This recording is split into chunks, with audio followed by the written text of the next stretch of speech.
नमस्कार, मी श्वेता अंकले. Tarun Bharat news bulletin मध्ये आपल्या सर्वांचे स्वागत. आता पाहूया ठळक घडामोडी. महाराष्ट्राचे उपमुख्यमंत्री अजितदादा पवार यांच्या निधनाने महाराष्ट्रासह सीमा भाग पोरका झाल्याची भावना काल गुरुवारी बेळगावमध्ये मध्यवर्ती महाराष्ट्र एकीकरण समितीच्या वतीने तुकाराम महाराज ट्रस्ट सभागृहामध्ये शोकसभा आयोजित करण्यात आली होती. सीमावासियांच्या आशा पल्लवित करणारा नेता म्हणून अजितदादांनी सीमा भागातील मराठी संस्थांसाठी अर्थसंकल्पात निधीची तरतूद करणारा पहिला नेता म्हणून मोलाची भूमिका बजावली होती. 2014 नंतर मराठी संस्थांना आर्थिक मदत मिळालेली नसताना आगामी अर्थसंकल्पात तेही तरतूद करणार होते. मात्र त्याआधीच त्यांचे अकाली निधन झाले.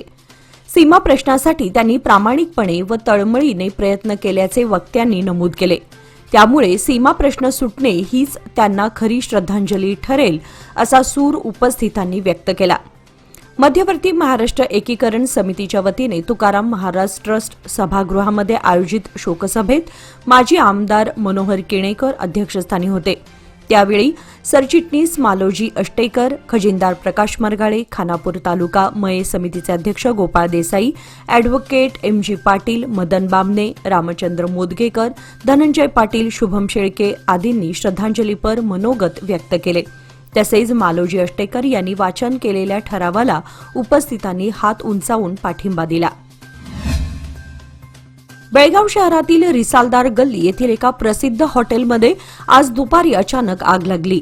महिला आघाडी हॉटेलच्या संचालिका रेणू किल्लेकर यांच्या माहितीनुसार किचनमध्ये पदार्थाला फोडणी देताना उडालेल्या गरम तेलामुळे एक्झॉस्ट फॅनला आग लागली. फॅनमध्ये साचलेल्या तेलामुळे आगीने त्वरित पेट घेतला आणि परिसरात धुराचा लोट पसरला. धूर पाहताच आजूबाजूच्या नागरिकांनी हॉटेल मालकांना तातडीने माहिती दिली.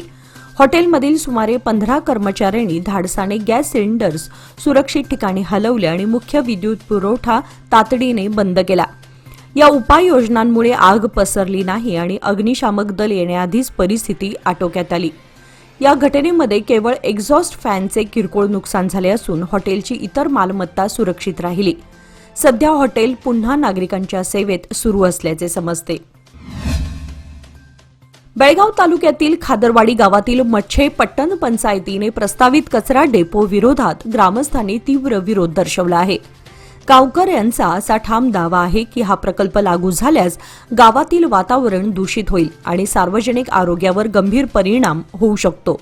प्रस्तावित जागेजवळ 2 तलाव, गावाची हिंदू आणि मुस्लिम समाजाची स्मशानभूमी आणि मराठा मंडळ इंग्लिश मीडियम स्कूल असून खादरवाडी गाव फक्त 200 मीटर अंतरावर आहे.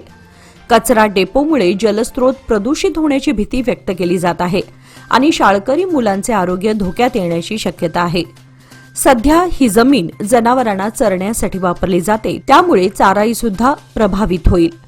ग्रामस्थांनी ठामपणे सांगितले आहे की आमचे प्राण जाऊ देत, पण कचरा डेपो येथे होऊ देणार नाही. या संदर्भात आज शुक्रवार दिनांक 30 जानेवारी रोजी खादरवाडी ग्रामस्थांनी बहुसंख्येने उपस्थित राहून तहसीलदारांना सविस्तर निवेदन सादर केले असून प्रशासनाकडे तातडीने हस्तक्षेप करण्याची मागणी केली आहे. मारिहाळ पोलीस स्थानकाच्या हद्दीतील बाळेकुंद्री बीके गावातील पंतनगर येथील अंबिका प्लायवूड आणि हार्डवेअर दुकानात झालेल्या चोरी प्रकरणी पोलिसांनी एका आरोपीला अटक केली आहे. या प्रकरणी गुन्हा कायदा अंतर्गत गुन्हा दाखल करण्यात आला होता. बेळगाव ग्रामीण उपविभागाचे एसीपी गंगाधर बीएम यांच्या नेतृत्वाखाली AR पट्टणशेट्टी यांच्या मार्गदर्शनाखाली गुरुवारी आरोपीवर कारवाई करण्यात आली. अटक करण्यात आलेल्या आरोपीचे नाव मुकेश गणपती जाधव असं आहे. तपासादरम्यान त्याने चोरीची कबुली दिली असून त्याच्याकडून सुमारे 1,28,000 रुपये किमतीचे हार्डवेअर साहित्य जप्त करण्यात आले आहे. आरोपीविरुद्ध कायदेशीर कारवाई करण्यात आली असून पुढील तपास मारिहाळ पोलीस करत आहेत. जलद व मोठ्या नफ्याचे आमिष दाखवत ऑनलाईन गुंतवणुकीच्या नावाखाली एका सॉफ्टवेअर इंजिनियर तरुणीची सुमारे 50 लाख रुपयांची फसवणूक झाल्याचा धक्कादायक प्रकार उघडकीस आला आहे. या प्रकरणी बेळगाव सायबर पोलीस ठाण्यामध्ये गुन्हा दाखल करण्यात आला असून आरोपीचा शोध सुरू आहे. सायबर पोलिसांच्या माहितीनुसार कॅम्प परिसरातील रहिवासी विजयलक्ष्मी वय 26 यांनी तक्रार दाखल केली आहे. गोव्यामध्ये ओळख झालेल्या तुषार नावाच्या तरुणाने स्वतःला फिटनेस क्षेत्रातील कंपनीशी संबंधित असल्याचे भासवून फिर्यादीचा विश्वास संपादन केला. डिसेंबर 2024 ते जानेवारी 2026 या कालावधीत आरोपीने टप्प्याटप्प्याने सुमारे 30 लाख रुपये 2 बँक खात्यामध्ये वर्ग करून घेतले. याशिवाय फिर्यादीच्या 3 क्रेडिट कार्डच्या माहितीचा गैरवापर करून अंदाजे 15 लाख रुपयांचे कर्ज उचलल्याचे तपासात उघड झाले आहे. सायबर पोलिसांनी नागरिकांना ऑनलाईन गुंतवणुकीसंदर्भात अपरिचित व्यक्तींवर विश्वास न ठेवण्याचे व आर्थिक माहिती शेअर न करण्याचे आवाहन केले आहे. बेळगाव शहरातील गजबजलेल्या खडेबाजार परिसरात नागरी सुविधा गंभीर अवस्थेत आहेत.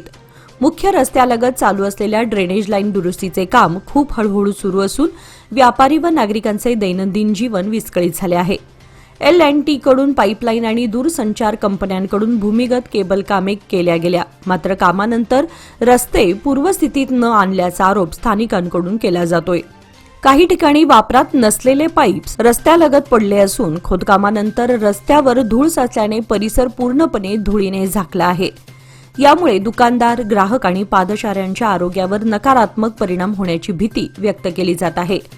नागरिकांनी अनेक यंत्रणांकडून रस्ते खोदण्याऐवजी ड्रेनेज व्यवस्था आणि रस्त्यांच्या दुरुस्तीवर लक्ष देण्याची मागणी केली आहे. तक्रारींचा विचार करून स्थानिक नगरसेवक जयतीर्थ सौदत्ती यांनी परिसराला भेट देऊन ड्रेनेज लाईन आणि गटारे तातडीने स्वच्छ करण्याचे तसेच पाणी साचण्यावर उपाययोजना करण्याचे आश्वासन दिले आहे. निपाणी महामार्गाजवळील साई पॅलेस धाब्याजवळील हद्दीमध्ये शुक्रवारी सकाळी 10च्या सुमारास सलमान शेख यांच्या शेतातील गवताला अचानक आग लागली. जवळपास 4 एकर वाळलेल्या गवतास लागलेली आग त्वरित लक्षात आल्याने घटनास्थळाची माहिती निपाणी अग्निशामक दलाला देण्यात आली.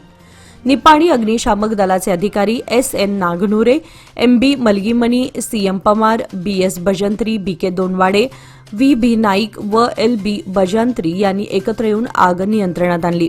त्यांनी सुमारे अर्ध्या तासात गवताला लागलेली आग पूर्णपणे आटोक्यात आणली. या घटनेमध्ये कोणतीही मानवी हानी झाली नाही. स्थानिक शेतकऱ्यांनी अग्निशामक दलाच्या तत्परतेचे कौतुक केले असून प्रशासनाने अशा प्रसंगी सतर्क राहण्याचे आवाहन केले आहे. कर्नाटक भूसंपदा महसूल अधिनियम 1964 मधील कलम 94D अंतर्गत देण्यात येणाऱ्या हक्कपत्रांबाबत महत्त्वपूर्ण बैठक पार पडली. हक्कपत्रांच्या ई-स्वतू तयार करणे, त्याची नोंदणी प्रक्रिया तसेच लाभार्थ्यांच्या नावावर ई-स्वतू नोंदणी करण्यासंदर्भात सविस्तर आढावा घेण्यासाठी ही बैठक आयोजित करण्यात आली होती. जिल्हाधिकारी मोहम्मद रोशन व महसूल मंत्र्यांच्या अध्यक्षतेखाली व्हिडिओ कॉन्फरन्सिंगद्वारे घेण्यात आले. बैठकीत महसूल विभागातील वरिष्ठ अधिकारी, जिल्हास्तरीय अधिकारी तसेच तांत्रिक विभागाचे प्रतिनिधी सहभागी झाले होते. बैठकीदरम्यान ई-स्वतू प्रणाली अधिक प्रभावीपणे राबवणे, हक्कपत्र नोंदणीतील तांत्रिक आणि प्रशासकीय अडचणी दूर करणे तसेच लाभार्थ्यांच्या नावावर मालमत्ता नोंदी जलद आणि अचूकपणे तयार करण्याबाबत सूचना देण्यात आल्या. या प्रक्रियेमुळे जमीन मालकी हक्कांची नोंद अधिक पारदर्शक, सुरक्षित आणि सुलभ होणार असून नागरिकांना शासकीय सेवांचा लाभ वेगाने मिळण्यास मदत होणार आहे. सरकारच्या या उपक्रमामुळे जमीन नोंद व्यवस्थापनाच्या डिजिटल परिवर्तनाला चालना मिळणार असल्याचे बैठकीत अधोरेखित करण्यात आले.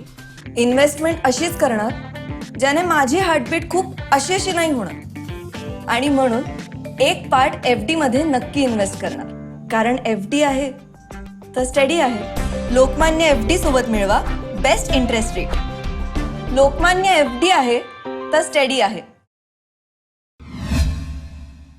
बेळगाव शहरातील ग्रामदैवत श्री समादेवी वार्षिक जन्मोत्सव सोहळ्याचा उद्या शनिवार दिनांक 31 रोजी मुख्य दिवस असून सायंकाळी श्रीच्या पालखीने प्रदक्षिणा संपन्न होणार आहे. रविवार दिनांक 1 रोजी सकाळी 6:30 ते 11 वाजेपर्यंत नवचंडिका होम आणि दुपारी 12 वाजल्यापासून दुपारी 3 पर्यंत महाप्रसादाने उत्सवाची सांगता होणार आहे.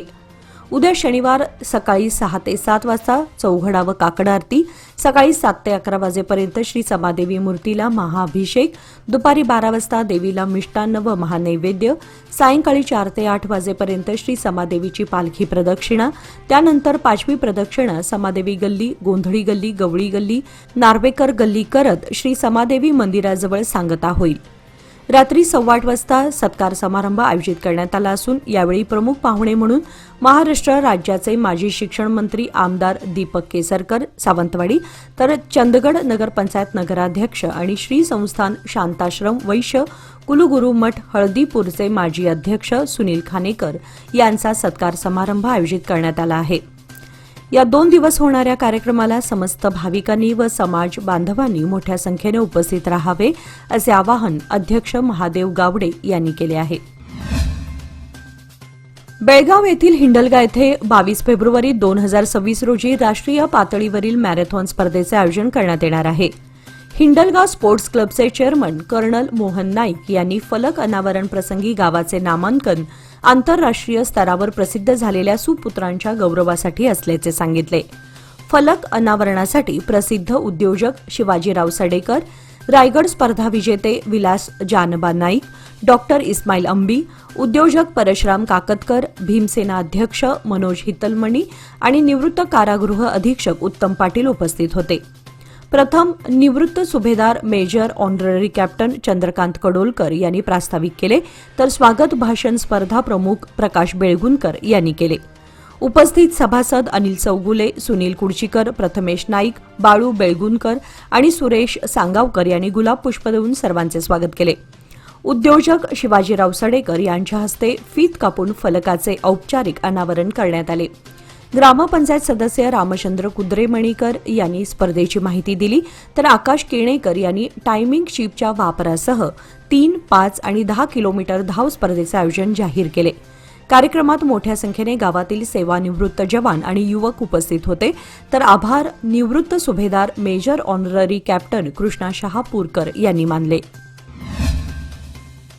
बेळगावच्या मराठा युवक संघ आणि जिल्हा शरीर सौष्ठव संघटनेतर्फे आयोजित 60व्या जिल्हास्तरीय शरीर सौष्ठव स्पर्धेमध्ये पॉलीहेड्रॉनच्या व्यंकटेश ताशीलदारने आपली पिळदार शरीर यष्टी सादर करून बेळगाव श्री किताब पटकावला. किल्लेकर जिमचा ओम विजय पाटील बेस्ट पोझर ठरला. मराठा मंदिर मंगल कार्यालयात झालेल्या उद्घाटन प्रसंगी कर्नल हितेंद्र मराठे, राहुल जारकीहोळी, मिहीर पोद्दार, बाळासाहेब काकतकर, मारुती देवगेकर, चंद्रकांत गुंडकल आणि इतर मान्यवर उपस्थित होते. स्पर्धा आयबीबीएफ मुंबईच्या मान्यतेनुसार 55, 60, 65, 70, 75, 80 आणि 80 किलोवरील गटामध्ये घेण्यात आली. बेळगाव श्री किताबासाठी शुभम चौगुले, उमेश गंगणे, महेश पाटील, सुनील भातकांडे, व्यंकटेश ताशीलदार, अमर गुरव आणि व्ही किरण यांच्यात तीव्र स्पर्धा झाली. विजेत्या स्पर्धकांना चषक, प्रमाणपत्र आणि रोख रक्कम देऊन प्रमुख पाहुण्यांनी सन्मानित केले. स्पर्धेसाठी पंच आणि स्टेज मार्शल म्हणून अनेक अनुभव संपन्न अधिकारी उपस्थित होते. जॉईंट्स ग्रुप ऑफ बेळगावच्या पुढाकाराने सैनिकनगर लक्ष्मीटेक येथील जीवन आधार आश्रमात वास्तव्यास असलेल्या 25 निराधार वृद्ध महिलांसाठी आज शुक्रवार दिनांक 30 जानेवारी रोजी धान्य वाटपाचा सामाजिक उपक्रम राबवण्यात आला. समाजातील दुर्लक्षित व आधाराची गरज असलेल्या घटकांप्रती संवेदनशीलता दाखवणारा हा उपक्रम अत्यंत स्तुत्य ठरला. या कार्यक्रमास जॉईंट्स ग्रुप ऑफ बेळगावचे सदस्य सुनील बुदगेकर, शिवकुमार हिरेमठ, आकाश लाटूकर, राहुल बेलवलकर, अजित कोकणे, आनंद कुलकर्णी, सुनील पवार, मधू बेळगावकर, अरुण काळे, प्रकाश तांजी आदी उपस्थित होते. सर्व सदस्यांनी आपला बहुमोल वेळ देत उपक्रमात सक्रिय सहभाग नोंदवला. कार्यक्रमाच्या शेवटी आश्रम प्रशासन व लाभार्थी वृद्ध महिलांच्या वतीने जॉईंट्स ग्रुप ऑफ बेळगाव तसेच दानशूर शोभा काळे यांचे मनपूर्वक आभार मानण्यात आले. तवंदी घाटामध्ये काल काच वाहतूक करणारा ट्रक पलटी होऊन लाखो रुपयांचे नुकसान झाले. अपघातात चालक विनोद नामदेव भक्तारे वय 24 गंभीर जखमी झाला. हा ट्रक कणगला औद्योगिक वसाहतीतून राजस्थानकडे जात होता. अवघड वळणावर ट्रकचा ताबा सुटल्याने तो दुभाजकाला धडक देत विरुद्ध दिशेला जाऊन पलटी झाला. जखमी चालकाला त्वरित 108 रुग्णवाहिकेतून महात्मा गांधी रुग्णालयात दाखल केले गेले असून त्याच्यावर उपचार सुरू आहेत. अपघातामुळे महामार्गावर काचेचे तुकडे पसरले आणि वाहतूक काही काळ विस्कळीत झाली. घटनास्थळावर निपाणी शहर पोलीस ठाण्याचे उपनिरीक्षक शिवानंद कारजोळ व त्यांच्या सहकाऱ्यांनी त्वरित पाहणी केली. डॉक्टर बाबासाहेब आंबेडकर यांची कर्नाटकातील शेवटची सभा 25 डिसेंबर 1952 रोजी निपाणी म्युनिसिपल हायस्कूल येथे झाली होती. या सभेची आठवण राहावी म्हणून ज्या ठिकाणी सभा झाली त्या ठिकाणी पिंपळाची झाडे लावण्यात आली आहेत. या ऐतिहासिक पिंपळ वृक्ष आणि परिसराची सध्या दुरावस्था झाली आहे. याची दखल घेऊन सदर ठिकाणी परिसर स्वच्छतेबरोबरच पिंपळ वृक्षाभोवती दगडविटांनी संरक्षक कट्टा निर्माण करण्याची मागणी डॉक्टर आंबेडकर पदस्पर्श शताब्दी महोत्सव समितीच्या वतीने करण्यात आली. या संदर्भात नगरपालिका आयुक्त गणपती पाटील यांना निवेदन देण्यात आले. याप्रसंगी सुधाकर माने, प्राध्यापक जे.डी. कांबळे, जनार्दन मोहिते, प्राध्यापक अजित कांबळे, प्राध्यापक डॉक्टर रवींद्र दिवाकर, मनोहर गायकवाड आदी उपस्थित होते.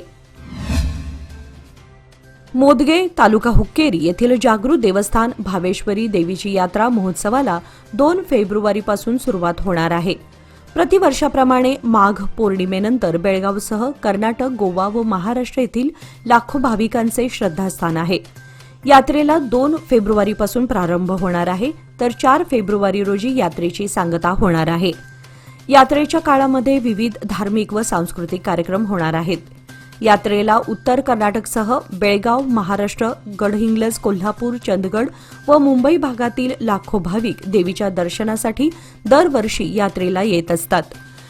या यात्रेची सुरुवात माघ पौर्णिमा सोमवारी 2, 3 फेब्रुवारी तसेच 4 फेब्रुवारी असे 3 दिवस यात्रेचे आयोजन करण्यात आले आहे. 2 फेब्रुवारी रोजी संध्याकाळी 6 ते मंगळवार संध्याकाळी 6 पर्यंत शस्त्र इंगळ्या असणार आहेत. 3 फेब्रुवारी रोजी यात्रेचा मुख्य दिवस आहे. तसेच बुधवार दिनांक 4 फेब्रुवारी रोजी यात्रेची समाप्ती व पालखी मिरवणूक सोहळा संपन्न होणार आहे.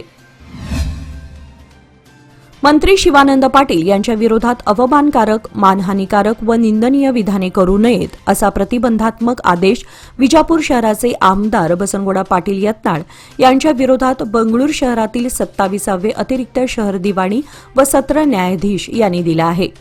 खोटी, आधारहीन, अवमानकारक व मानहानीकारक विधाने करून बदनामी करण्याचा प्रयत्न करण्यात आला आहे असा आरोप करत मंत्री शिवानंद पाटील यांनी आमदार यत्नाळ यांच्या विरोधात न्यायालयात फौजदारी तक्रार दाखल केली होती. या प्रकरणाची दखल घेत न्यायाधीशांनी मंत्री शिवानंद पाटील यांच्या विरोधात कोणतीही अवमानकारक विधाने करू नयेत असा आदेश यत्नाळ यांना दिलाय. याचबरोबर आजचे बातमीपत्र इथे संपले. अधिक माहिती आणि ताज्या घडामोडींसाठी पाहत रहा तरुण भारत न्यूज चॅनल. तसेच आमच्या चॅनलला लाईक, शेअर आणि सबस्क्राईब करायला विसरू नका. आणि विश्वासार्ह बातम्यांसाठी दररोज वाचा दैनिक तरुण भारत. धन्यवाद.